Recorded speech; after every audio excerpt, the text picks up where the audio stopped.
এই পর্দার আড়ালের খেলা এবং আওয়ামী লীগের সুযোগ। বাংলাদেশ নিয়ে আওয়ামী লীগ সরকার পতনের পর রীতিমতো একটা ফুটবল খেলা চলছে। ১.৫ বছরের এই শাসন পরবর্তী সময়ে একটি নির্বাচন, বিএনপির ক্ষমতায় আসা। এই মুহূর্তে দেশে যে সংকট, এই সংকট থেকে উত্তরণের উপায় বিএনপির কাছে থাকতে পারে আওয়ামী লীগকে সাথে নিয়ে, এছাড়া কোনো উপায় নেই। কারণ পর্দার আড়ালে এমন খেলা খেলছে, বিশেষ করে জামায়াতে ইসলামী পুরোপুরি একটি বাংলাদেশ বিরুদ্ধ দল, বাংলাদেশ বিরোধী দল, বাংলাদেশের স্বাধীনতা মুক্তিযুদ্ধের বিরোধী দল। যদিও মুক্তিযুদ্ধপন্থী মানুষদের মন খারাপ হয় যে বিএনপি জামাতের সাথেই তাল মিলিয়ে, একসময় জামাত বিএনপির শরিক ছিল, বিএনপি জামাতকে বাংলাদেশের রাজনীতির সুযোগ দিয়েছে, বাংলাদেশের ক্ষমতার স্বাদ পাইয়ে দিয়েছে, জামাত নেতাদের গাড়িতে ফ্ল্যাগ উঠিয়ে দিয়েছে। এজন্য বাংলাদেশের স্বাধীনতাপন্থী মুক্তিযুদ্ধপন্থী মানুষের মন খারাপ হওয়াটা অমূলক নয়। কিন্তু শেষ বিচারে বাংলাদেশকে যদি বাঁচাতে হয় যেহেতু বিএনপি এখন ক্ষমতায়, আওয়ামী লীগকে সাথে নিয়ে বাঁচাতে হবে, এছাড়া কোনো উপায় নেই। কি ধরনের খেলা চলছে আমরা সেগুলো একটু এই মুহূর্তে বিশ্লেষণ করতে চাই। বাংলাদেশের রাজনীতি এখন এমন এক সন্ধিক্ষণে দাঁড়িয়ে, যেখানে প্রতিটি মুহূর্তে নতুন নতুন সমীকরণ জন্ম দেবার সম্ভাবনার এক উর্বর ভূমি তৈরি হয়েছে বাংলাদেশ।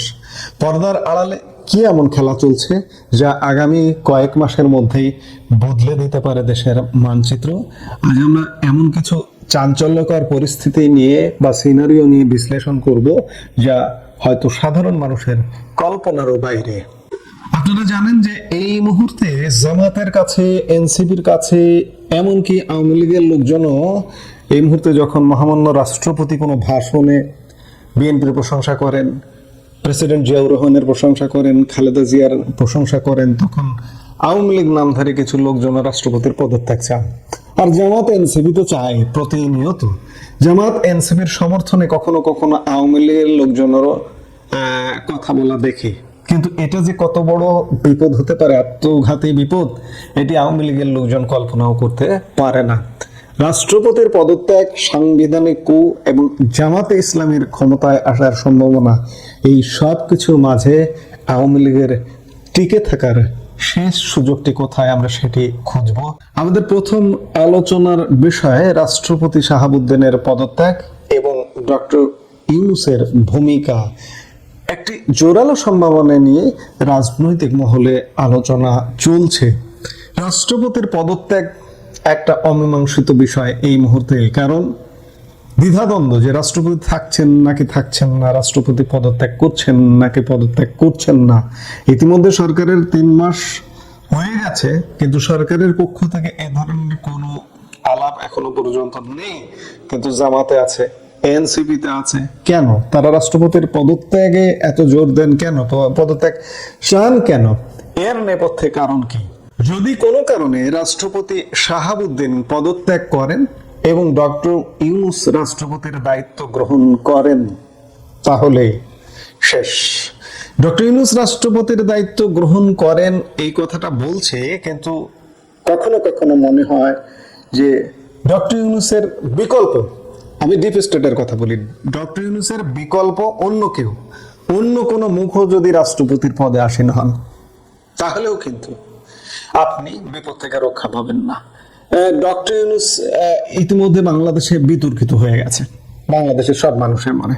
ডিপ স্টেট হয়তো ভাবতে পারে যে ডক্টর ইউনূস যেহেতু বিতর্কিত হয়ে গেছে, তার বিকল্প অন্য কোনো মুখকে আমরা রাষ্ট্রপতি বানিয়ে অন্ততপক্ষে বাংলাদেশের মানুষকে বুঝতে যে না, এই লোকটা, আমরা ইউনূসকে ফেলে দিয়েছি।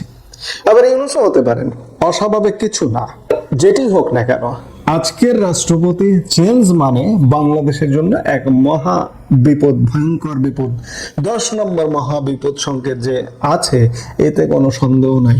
এবং রাষ্ট্রপতি যে বা যিনি আসবেন না কেন, সেখানে একটি সাংবিধানিক কূ বা সাংবিধানিক অভ্যুত্থানের আশঙ্কা উড়িয়ে দেওয়া যায় না। এই পরিকল্পনার মূল উদ্দেশ্য হতে পারে জামাতে ইসলামীকে রাষ্ট্র ক্ষমতায় বসানো। আপনারা নিশ্চয়ই পাকিস্তানের রাজনীতির কথা মনে করতে পারেন। কয়েক বছর আগে যেভাবে ইমরান খানকে ক্ষমতা থেকে সরানো হয়েছিল, অনেকটা সেই আদলে বাংলাদেশে একটি প্রক্রিয়ার মাধ্যমে ক্ষমতার রদ বদল ঘটানো হতে পারে। তার মানে প্রধানমন্ত্রী তারেক রহমানকে সরিয়ে এমন হতে পারে রাজনৈতিক দলকেই অন্তর্ভুক্তি এই সংসদ বজায় রেখে, যেভাবে আপনাদের মনে আছে শাহবাজ শরীফ, ইমরান খান যাওয়ার পরেই কিন্তু শাহবাজ শরীফকে ক্ষমতায় বসানো হয়েছিল।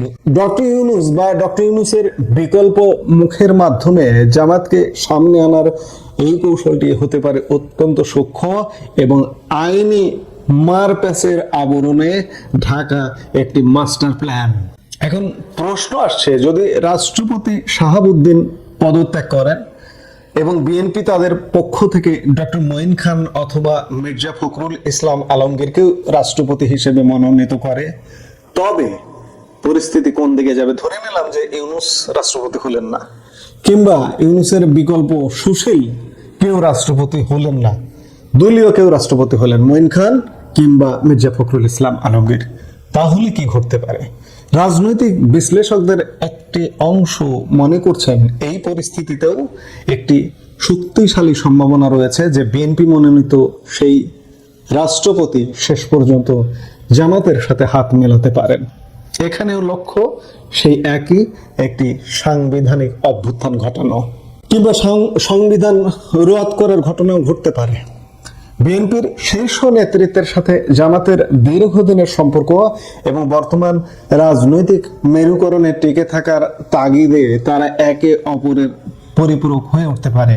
ফলে রাষ্ট্রপতির চেয়ার ব্যবহার করে জামাতপন্থী একটি শাসন ব্যবস্থা কায়েম হওয়ার পথ প্রশস্ত হতে পারে, যা প্রকারান্তরে দেশের বর্তমান গণতান্ত্রিক কাঠামোকে হুমকির মুখে ফেলবে। আমি এর আগে অনেক ভিডিওতে বলেছি, আবারও বলছি, জামাতের যে লক্ষ্য, জামাতের সেই চূড়ান্ত লক্ষ্য কিন্তু পূরণ হয়নি। আওয়ামী লীগের পতন ঘটিয়ে তাদের সরকার, ডক্টর ইউনূসের মাধ্যমে তাদেরই সরকার ছিল এবং নির্বাচনের মাধ্যমেও তাদের একটা সরকার করার প্ল্যান পরিকল্পনা যেটি হোক দেশি বিদেশি শক্তির ছিল, কিন্তু যে কোনো ভাবে আঞ্চলিক রাজনীতি, ভূ রাজনীতির কারণে সেটি ভেস্তে গেছে। কিন্তু জামাত কি তাদের লক্ষ্য থেকে বিচ্যুত হয়েছে? কোনোভাবেই বিচ্যুত হয়নি। তারা যে কোনো ভাবে একটা সিচুয়েশন ক্রিয়েট করতে চায় এবং সেটি এখন পর্যন্ত জারি আছে। শেষ খেলাটা হতে পারে রাষ্ট্রপতিকে দিয়ে বা অন্য কোনো বিশৃঙ্খল পরিস্থিতি সৃষ্টি করে একটি বিপ্লবী সরকার গঠনের মাধ্যমে।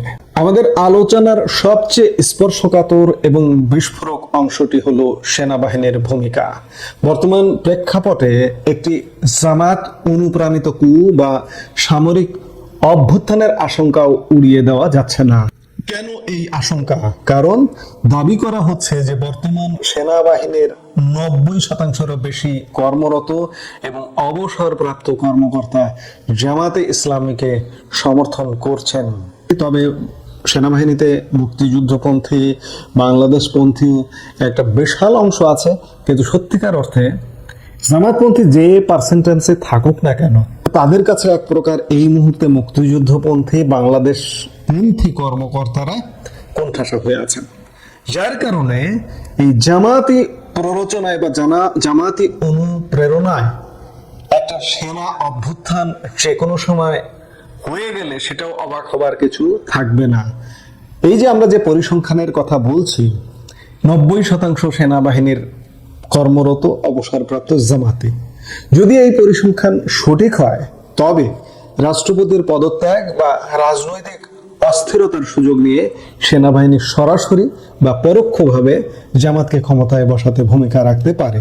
এটি হবে বাংলাদেশের ইতিহাসে সবচেয়ে বড় রাজনৈতিক পট পরিবর্তন, যেখানে ব্যালট নয় বরং বুলেটের শক্তির প্রচ্ছন্ন ইশারা থাকবে। আমরা এতক্ষণ যে পরিস্থিতির আলাপ করলাম তার সব ক্ষেত্রে একটি বিষয় কমন: জামাতের ক্ষমতায় আসার জন্য রাষ্ট্রপতির সমর্থন বা স্বাক্ষর প্রয়োজন। আর ঠিক এই জায়গাতেই লুকিয়ে আছে আওয়ামী লীগের রাজনৈতিকভাবে ঘুরে দাঁড়ানোর এক অভাবনীয় সুযোগ।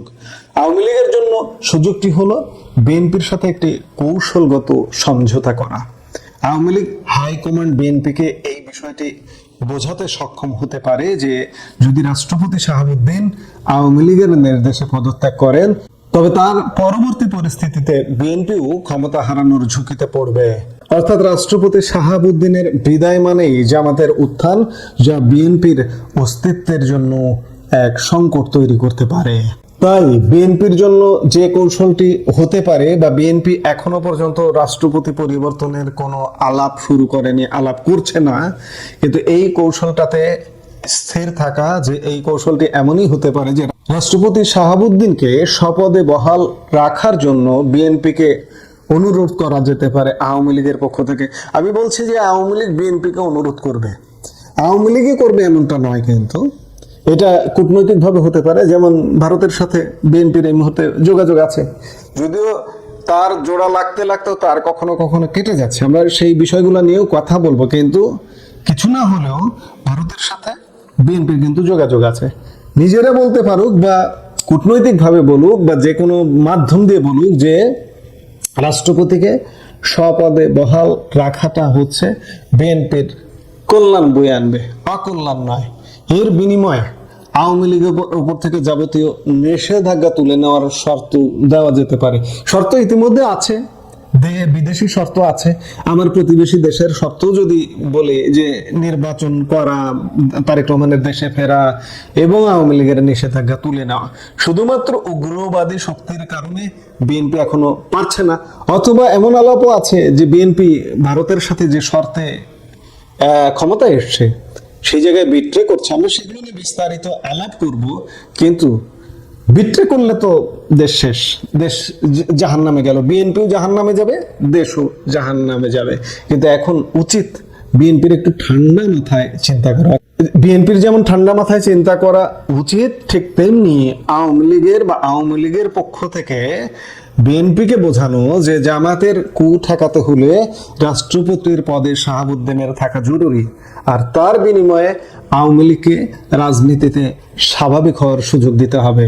সুপ্রিয় দর্শক, রাজনীতির এই দাবা খেলায় কে শেষ পর্যন্ত কিস্তিমাত করবে তা সময় বলে দেবে। তবে রাষ্ট্রপতির পদকে কেন্দ্র করে জামাত, বিএনপি, সেনাবাহিনী এবং আওয়ামী লীগের এই চতুর্মুখী লড়াই বাংলাদেশকে কোন দিকে নিয়ে যায় সেটি এখন দেখার বিষয়। আমরা নিশ্চয়ই দেখব, বাংলাদেশের নাগরিক হিসেবে, পর্যবেক্ষক হিসেবে বাংলাদেশের রাজনীতির যে এই অন্ধকার অমানিসা, এই অমানিসা কিভাবে কাটে আমাদের দেখতে হবে, এছাড়া উপায় নেই। এই অমানিসা একমাত্র বাংলাদেশের রাজনৈতিক দলগুলোই কাটাতে পারে, দুটি দল বিশেষ করে, বিএনপি এবং আওয়ামী লীগ। এছাড়া বিএনপি কিন্তু মহা বিপদে আছে। ইতিমধ্যে বিএনপির তলা ফাঁকা করে দেওয়া হয়েছে। এই যে লক্ষ্যগুলা বাস্তবায়ন করার জন্য বিএনপির তলা ফাঁকা করে দেওয়া হয়েছে, যার কারণে বিএনপি কিন্তু যে কোনো মুহূর্তে ধসে পড়তে পারে। ভিত্তি যদি দুর্বল হয়ে যায় তাহলে ধসে পড়া কিন্তু কেউ ঠেকাতে পারে না। বিএনপি সরকারের কথা যদি বলি, এই মুহূর্তে সরকারের ভিত্তি কিন্তু মারাত্মক দুর্বল, কারণ বিএনপির রাজনীতিবিদদের কিন্তু ইতিমধ্যে সাইড লাইনে পাঠানো হয়েছে। আমি আগেও অনেক ভিডিওতে বলেছি, আবারও বলছি, বিএনপি আমলা নির্ভর, সেনাবাহিনী নির্ভর, প্রশাসন নির্ভর সরকার হিসেবে এই মুহূর্তে দায়িত্ব পালন করছে। এগুলো থেকে বাঁচতে হলে রাষ্ট্রপতিকে কন্টিনিউ করতে দেওয়া, আওয়ামী লীগকে ফেরানো এবং যারা এই ষড়যন্ত্রগুলো করছে তাদেরকে দমন করাই বিএনপির এই মুহূর্তে বাঁচার একমাত্র উপায়। এখন দেখার বিষয়, বিএনপি এসব করে নাকি বাংলাদেশ ধ্বংস হয়ে যাবে, বিএনপি ধ্বংস হয়ে যাবে, আওয়ামী লীগ ধ্বংস হয়ে যাবে, নাকি সবকিছু ধ্বংস হয়ে যাবে। আমরা একটা ধ্বংসস্তূপের ওপরে দাঁড়িয়ে থাকবো কিনা সেটি দেখতে হলে আমাদের নিশ্চয়ই অপেক্ষা করতে হবে। এই মুহূর্তের ভিডিও থেকে বিদায় নিচ্ছি। সবাই ভালো থাকুন, সুস্থ থাকুন, দেখা হবে পরবর্তী ভিডিওতে।